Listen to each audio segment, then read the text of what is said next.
to do with land you bought at a tax sale foreclosure. Hi, this is Julia M. Spencer. I'm a real estate advisor, investor, and your #1 source for real estate advice online.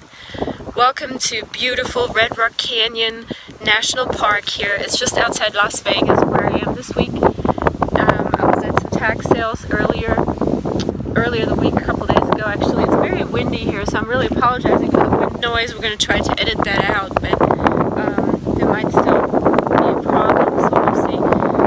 But the first two lots that were on the list at the tax sale foreclosure were actually land just like this.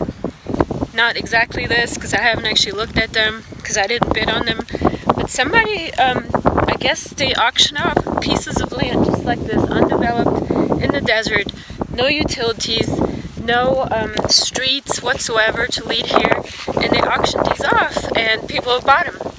One, I think it was a half-acre lot, was auctioned off for $421, and one was for $1,200. I think the one for $1,200 ended up going for $2,500, and it's getting very windy, so I'm really sorry about this. I'm going to try to get closer to the camera.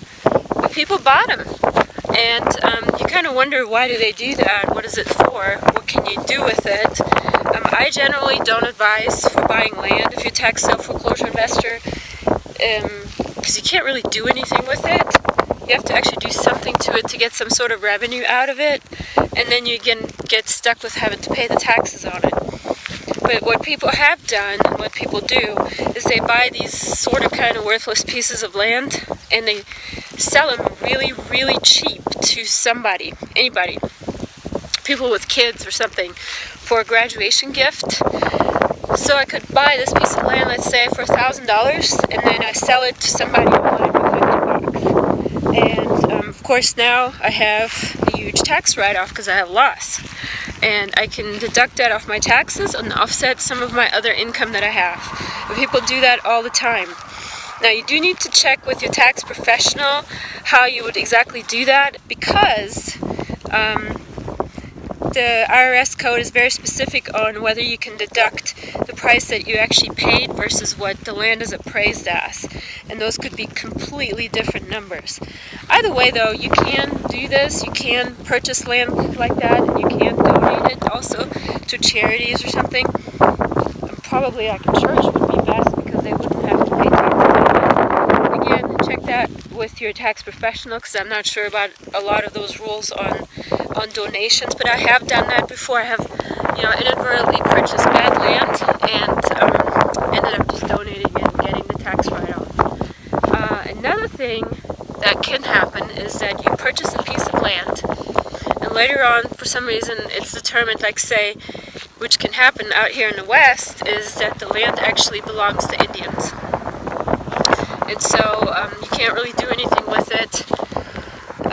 And I think one of my colleagues actually told me this, that he purchased a piece of land next to the Colorado River one time, and then what ended up happening is the Colorado River shifted, and there was a rule that within so many 100 square feet, or so many hundreds of feet to the river, you can't build anything or do anything with the land, or you can't even sell it because it belongs to the Indians. And then the river shifted, and obviously the land lines now have changed.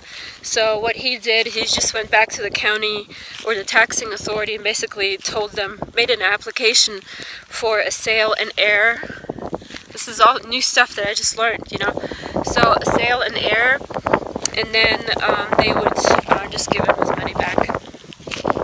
And I probably would assume that you could do that with other properties too that were sold in air that weren't actually usable lots, or pieces of land, or properties that have like weird lines that can't be used. But again, it's better to just do your due diligence beforehand and don't buy those pieces of land.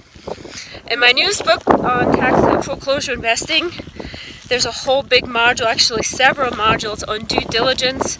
How do you perform due diligence and what you do? How do you research those properties? So go to my website today, juliamspencer.com. Subscribe to my newsletter there.